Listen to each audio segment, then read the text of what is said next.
Welcome to CodeSpace, myself Yoga and in this video we're going to discuss the problems of lead code contest, bi-weekly contest, right? So the first problem is uniquely 3-digit even numbers, right? Problem simple है, क्या कहती है कि आपके पास एक array है digits, ठीक है? Suppose 1 2 3 4 is the digit array you have. आपका task क्या है? To determine the number of distinct 3-digit numbers, number of distinct 3-digit numbers that can be formed using these 3 digits, right? Now एक और mention है कि each copy of a digit can only be use once पर number, that is अगर आपके पास 1 2 3 4 है तो आप 2 को एक ही बार यूज कर सकते हो, 3 को एक ही बार यूज कर सकते हो, 4 को एक ही बार कर सकते हो, आप एक नंबर के अंदर 2 2 नहीं लिखा सकते, राइट? हमको क्या बनाना है? हमको जो डिजिट्स गिवन है उससे 3 डिजिट नंबर बनाने हैं, नंबर ऑफ डिस्टिंक्ट यूनिक भी होने चाहिए वो। राइटिंग स्पेस पे चलते हैं, let's discuss the problem. So problem काफी सिंपल है, फर्स्ट प्रॉब्लम है तो it has to be simple. आपका क्वेश्चन क्या है कि आपका सपोज 1 2 3 4 है, ठीक है?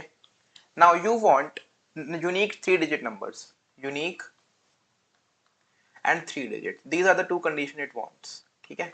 और एक नंबर के अंदर कोई भी डिजिट रिपीट नहीं हो सकती। फॉर एग्जाम्पल 1 2 3 आपको एक नंबर बनाना है, so 122 can not be possible number क्योंकि 2 आपके पास सिर्फ एक है, ठीक है? Now how to solve it?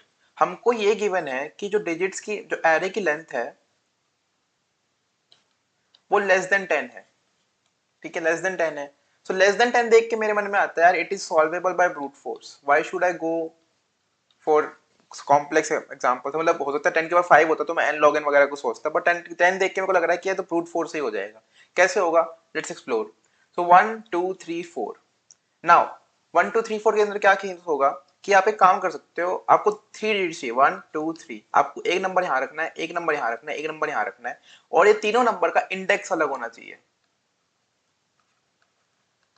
Index different, why? Because 2 और 2 दो बार नहीं आ सकता, ठीक है? इंडेक्स डिफरेंट होना चाहिए। कैसे करेंगे फिर? सिंपल है ना, एक फोर लूप लगाओ जो कि 0 से n-1 तक जाएगी, ठीक है? ये लेके आएगी ये वाला नंबर, तो आइए, ठीक है? नाउ इसके अंदर एक और फोर लूप लगाओ जो j इक्वल टू 0 से n-1 तक जाएगी, ये j हो गया, ठीक है? और इसके अंदर एक और फोर लूप लगाओ जो कि 0 से लेके n-1 तक जाएगा, ये हो गया k। बट अब इसके अंदर थोड़े इफ एल्स लगाने पड़ेंगे। फर्स्ट थिंग, क्योंकि 3 डिजिट नंबर है तो आपका जो फर्स्ट प्लेस है दैट इज आई डिनोट कर रहा है वो जीरो नहीं हो सकता, ith can not be zero, ठीक है? सेकंड थिंग क्या है कि i should be different than j, should be different than k, मतलब कि तीनों आपस में मिलने नहीं चाहिए, ना i j से, ना j k से, ना k i से, तीनों डिफरेंट होने चाहिए, ठीक है? और थर्ड चीज क्या है, क्योंकि इवन मांगे हैं, इफ अगर आपने क्वेश्चन पढ़ा तो इवन इवन चाहिए, तो इवन के केस में आपको k परसेंटाइल 2 मतलब k digit percentile 2 equal to 0 होनी चाहिए। बस ये चीज है, बस ये चीज है। तो इसका सूडो कोड कैसा हो जाएगा? Let me create some space. Code कैसा हो जाएगा? आप कैसे बनाओगे? आप बोलोगे कि एक सेट बना लो ऑफ इंटीजर्स, ठीक है? For I equal to 0 up till n-1, if array of I equal to 0, अगर 0 हो गया, फर्स्ट प्लेस डिजिट तो 0 हो नहीं सकती, कंटिन्यू, ठीक है?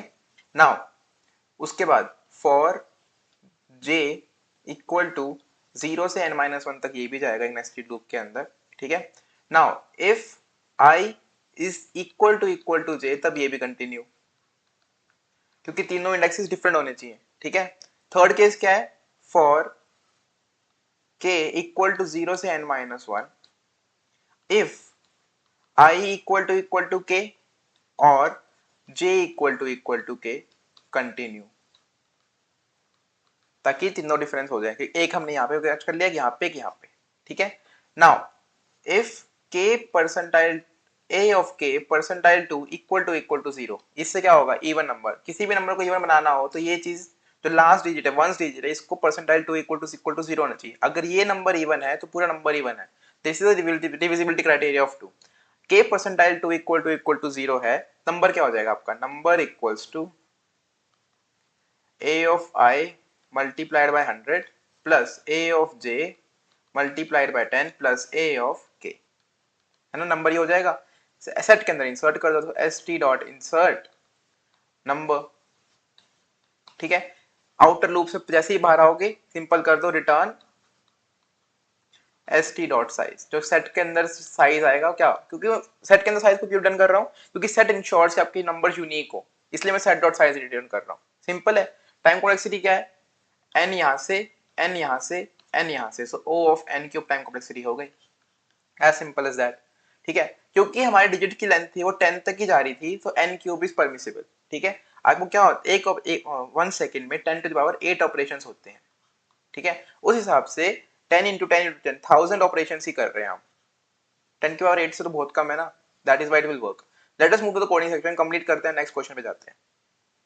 सो here we are in the coding section. क्या करेंगे, int n equal to digits dot size, size आ गया। फिर एक सेट बना लो, सेट ऑफ int st। एक काम करो, अनऑर्डर्ड सेट बना लो, टाइम कॉम्प्लेक्सिटी कम लगेगी। सो अनऑर्डर्ड सेट बना लिया। Now for int I going from 0 up till n I plus plus, if digits of I equal to 0, continue. Now for int j going from 0 j less than n j plus plus, if I equal to j, continue. ठीक है, for int k equal to 0 k less than n k plus plus, if I equal to k या फिर j equal to k, तीनों अलग हो गए, continue. यहाँ पे इस लाइन पे 14th नंबर लाइन पे जब पहुंचेगा तो तीनों नंबर अलग है, तीनों इंडाइसिस अलग है, तो नंबर फॉर्म कर लो, int number equals to digits I multiplied by 100 plus digits j multiplied by 10 plus digits k। आपके पास आ गए नंबर। नंबर किस लिए कैलकुलेट कर रहे हैं, ताकि यूनिकनेस पता चल जाए। सो st, इस सेट का नाम st रखा है, डॉट इंसर्ट नंबर, नंबर। ठीक है, now after the outer loop ends return number, sorry, st dot size, as simple as that. Let us try to run it. Hope it will run fine and will not give any error. Okay, it is giving an error, let me see. It is giving an error for output 24. Let me see why. For int I j, if I equal to j, continue. If digits I equal to 0, continue. K plus plus I equal to j, k, j.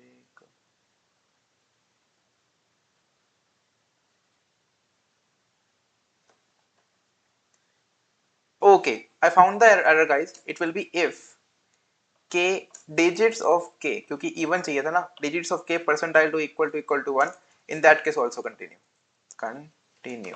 ठीक है, let us try to run it again, hope it will run fine this time। getting accepted, let us try to submit it। आपको समझ में तो आ रहा है ना, if any doubt please get to me, right? any doubt comment करो, मैं surely I will get back to you। ठीक है, it getting accepted। let us move to the next question। So here we are on the second question। question क्या है, design spreadsheet। believe me it is a very simple question। spreadsheet is a grid with 26 columns। ठीक है, 26 columns कैसे हैं, labeled from A to Z। तो column एक जिसका नाम है A, column B, column C up till column Z, and a given number of rows। Each cell in the spreadsheet can hold an integer value between 0 and 10 to the power 5। each cell can hold an integer value between 0 and 10 to the power 5। implement the spreadsheet class। क्या करना है उस class के अंदर, initialize the spreadsheet with 26 columns and the specified number of rows।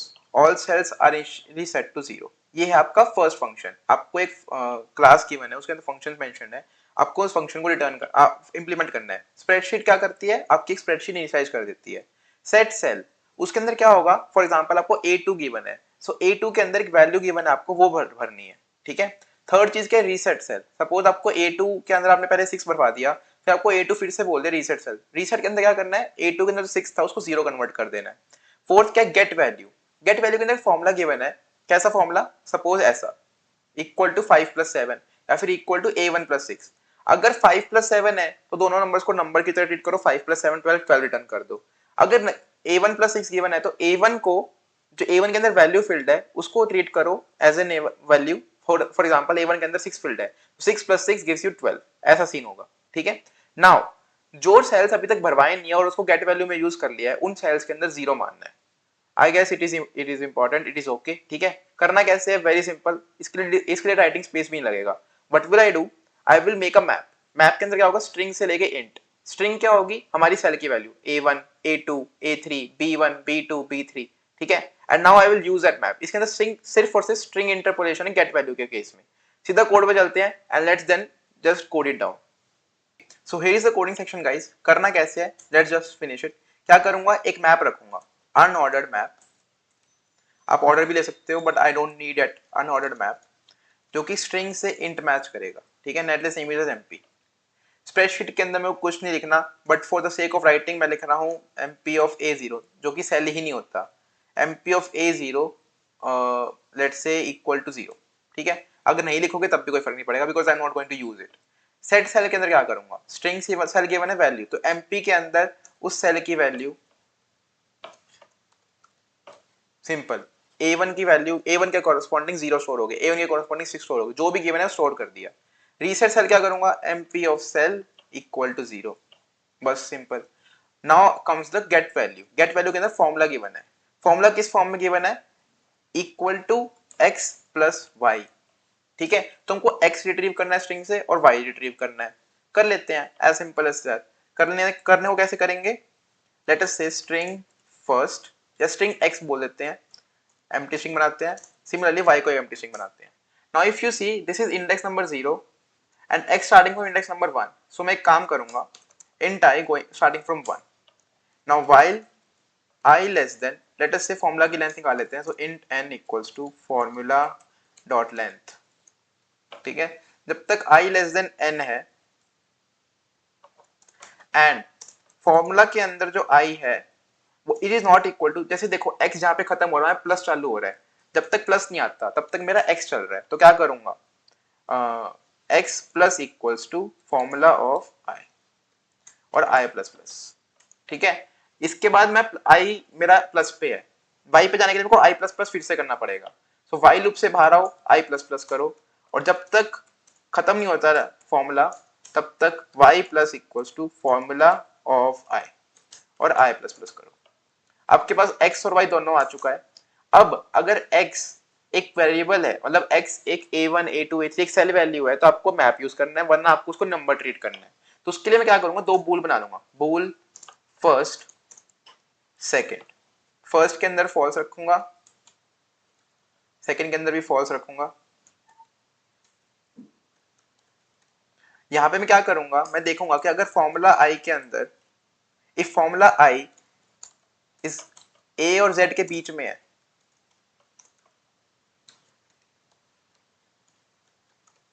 In that case first equal to true, कि मेरा cell value है। First और सेकंड कुछ नहीं रिप्रेजेंट कर रहे हो, सेल वैल्यू है, एक फ्लैग वेरिएबल है कि फर्स्ट ट्रू है मतलब एक सेल वैल्यू है, सेकंड ट्रू है मतलब एक सेल वैल्यू है। सिमिलरली इस लाइन को कॉपी कर लेते हैं, control A control C control V, और सेकंड को भी ऐसे कर देते हैं।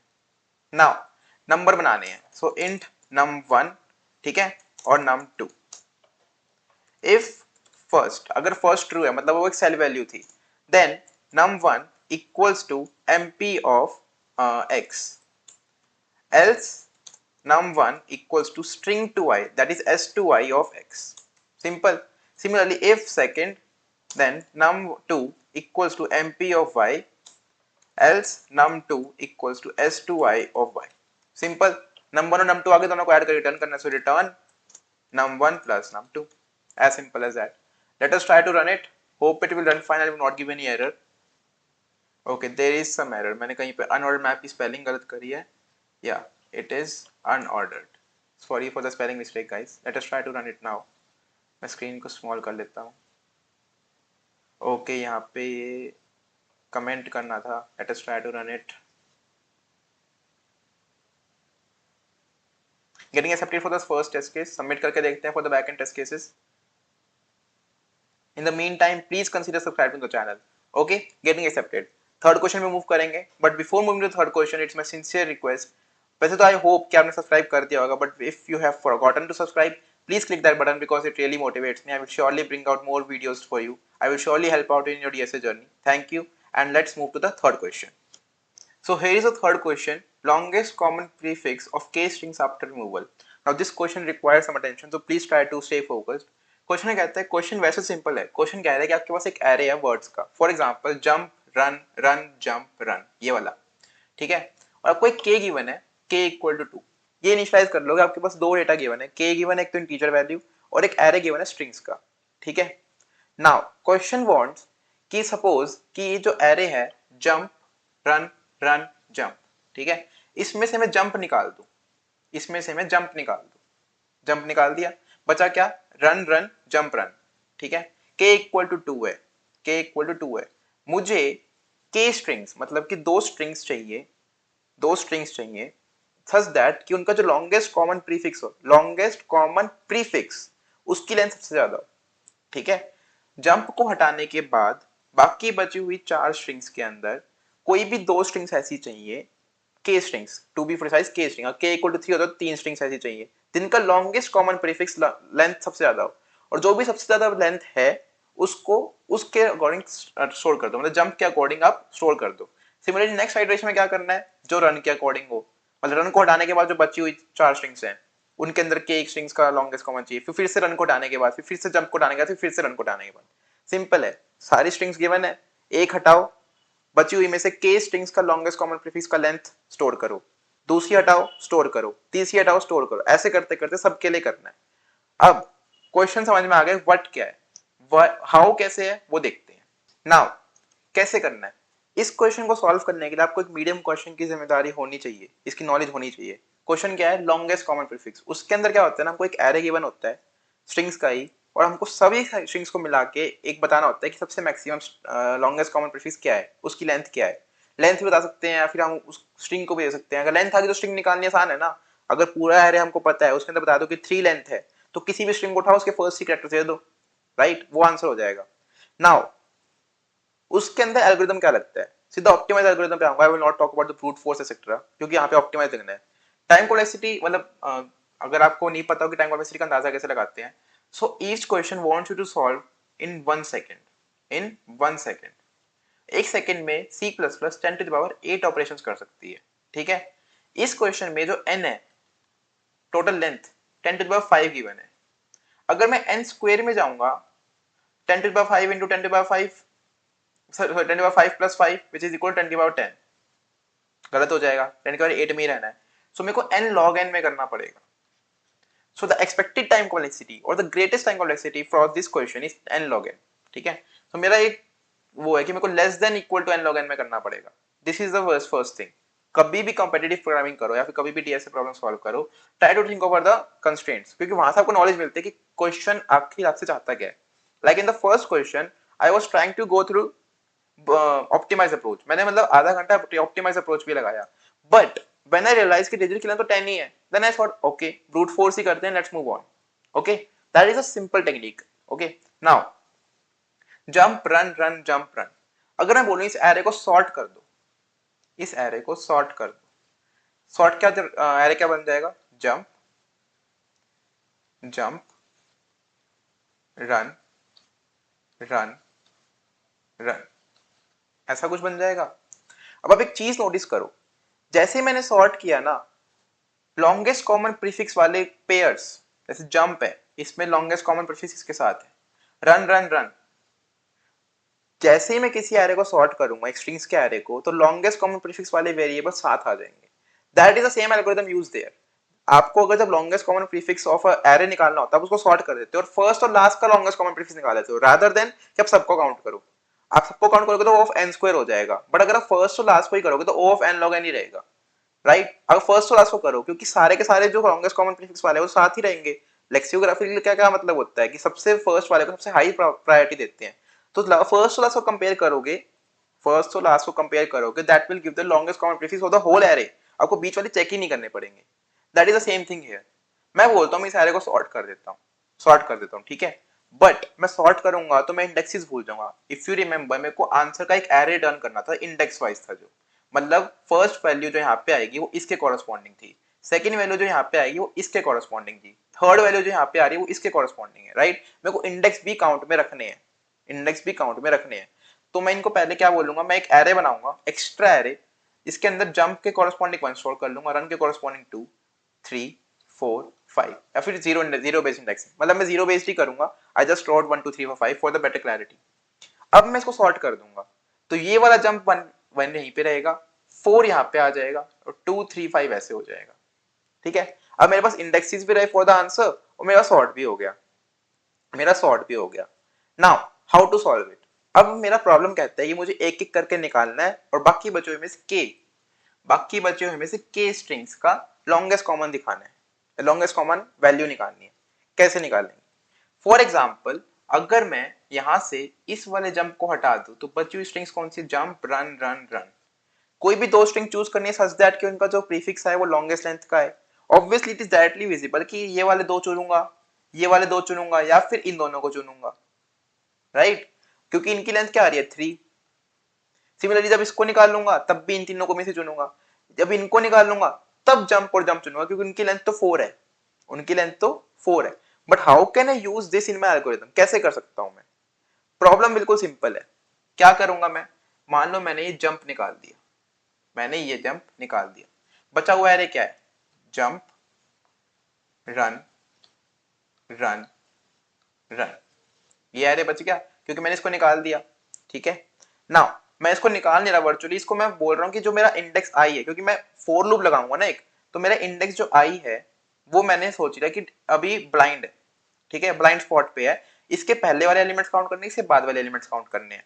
नाउ जैसा कि हमने अभी डिस्कस किया कि जो साथ रहने वाले एलिमेंट्स है उनके अंदर लॉन्गेस्ट कॉमन प्रीफिक्स आता है, राइट? तो मैं क्या करूंगा, मेरे को के स्ट्रिंग्स चाहिए, तो के स्ट्रिंग की पोटेंशियल क्या है? के इक्वल टू 2 है।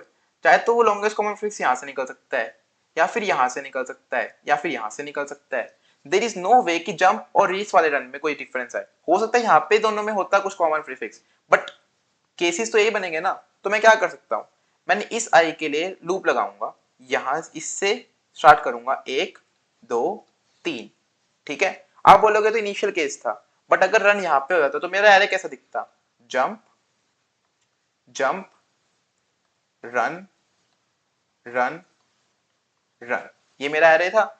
मैंने बोला ये मेरा आई यहाँ पे है, अब ये मेरा एक ब्लाइंड स्पॉट हो गया। ठीक है, आई यहाँ पे है। मैं जीरो से चालू करूंगा, मैं बोल लूंगा जीरो के लिए के कहाँ पे आएगा? जीरो के लिए के एलिमेंट, मतलब मेरे को दो एलिमेंट चाहिए, तो 0 + 2 - 1 मेरा ये वाला इंडेक्स जंप, ये वाला इसके साथ पेयर होगा। ठीक है, मैंने दोनों में मैच कर लिया। फिर मैंने बोला कि इस जंप इंडेक्स 1, तो 1 + 2 - 1 gives me a value of 1 + 2 - 1 gives me a value of 2, right?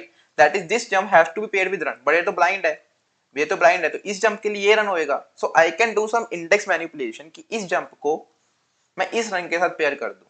जब भी मेरा जो i और i + k-1, i और i + k-1 के अंदर, राइट, मतलब ये मेरा मान लो let's say this is index i और i + k-1 के अंदर अगर मेरा इंडेक्स आ गया, इन दैट केस इसको मैं i + k कर दूंगा। ठीक है, अगर मेरा इंडेक्स i और i + k-1 के अंदर है, in that case I will increment my right value. ठीक है, ताकि मेरे को मिल जाए कि लॉन्गेस्ट कॉमन इसके अंदर से आएगा, और अगर इसके बीच में आ गया तो एक को इधर कर दो। थोड़ा समझने की कोशिश करना। I know it is getting a bit complicated, right? If you have already solved the question of longest common prefix, then it is very easy. Now, but the time वाली तो फिर बढ़ गई, क्योंकि मेरे को हर इंडेक्स के लिए, मैं इस इंडेक्स पे आया तो मैं पूरा लूप कर रहा हूँ, इस इंडेक्स पे आया पूरा लूप कर रहा हूँ, इस इंडेक्स पे आया पूरा लूप कर रहा हूँ, राइट? तो टाइम वाली तो O of n स्क्वायर होगी। हमने ऑलरेडी डिस्कस किया कि n log n से कम में करना है, तो कैसे करेंगे? Let us see that. Now see, मैं क्या कह रहा हूं कि instead of going through again and again again and again again and again, k = 2 है, पेयर्स क्या बन रहे हैं? एक ये वाला, एक ये वाला, एक ये वाला, एक ये वाला। ठीक है, नाउ इन सभी पेयर्स में से एक होगा जो लॉन्गेस्ट दे रहा होगा, राइट? मैं भी बोल रहा हूँ कि जो निकालने वाला मेथड है कि एक को हटाना है, एक को हटाना है, एक को हटाना, उसको दिमाग से निकालो। एक लॉन्गेस्ट दे रहा होगा के की पेयर्स में और एक सेकंड लॉन्गेस्ट दे रहा होगा। मैं कहता हूँ दोनों वैल्यूज निकाल लो, लॉन्गेस्ट भी और सेकंड लॉन्गेस्ट भी। ऑब्वियसली लॉन्गेस्ट यहाँ पे दिख रहा है 4 है, जंप और जंप के बीच में, और सेकंड लॉन्गेस्ट दिख रहा है रन और रन के बीच में 3, राइट? अगर यहाँ पे एक और जंप होता, सेकंड लॉन्गेस्ट भी 4 होता। मैं क्या कह रहा हूँ, अगर यहाँ पे एक और जंप होता तो लॉन्गेस्ट क्या होता? 4, और सेकंड लॉन्गेस्ट क्या होता? 4, क्योंकि ये वाला पेयर बन जाता, इनके बीच में 4 हो जाता, राइट? बट अभी के लिए नहीं है। ठीक है, तो आगे क्या कैसे करना है? ना सेकंड लॉन्गेस्ट आ गया और लॉन्गेस्ट जहां पे मिला उसका इंडेक्स और कर लो, तो इंडेक्स मैं बोल दूंगा 0। इंडेक्स 0 1 2 3 4 है ना, मतलब मेरे को लॉन्गेस्ट वैल्यू जो 4 है वो इंडेक्स नंबर 0 पे मिल गई।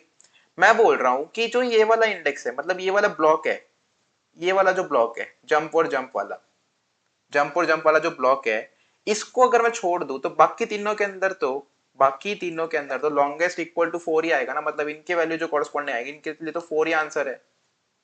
समझ पा रहे हो मैं क्या कह रहा हूँ? जो अगर मैं इन दोनों को हटा दूं तो बाकी तीन जो बचे, अभी बाकी जितने भी एलिमेंट्स हैं उनके तो लॉन्गेस्ट ही आएगा, क्योंकि उनको हटाने के बाद भी ये दोनों तो बचा, ये वाला ब्लॉक तो बचा, इसको हटाने के बाद ये वाला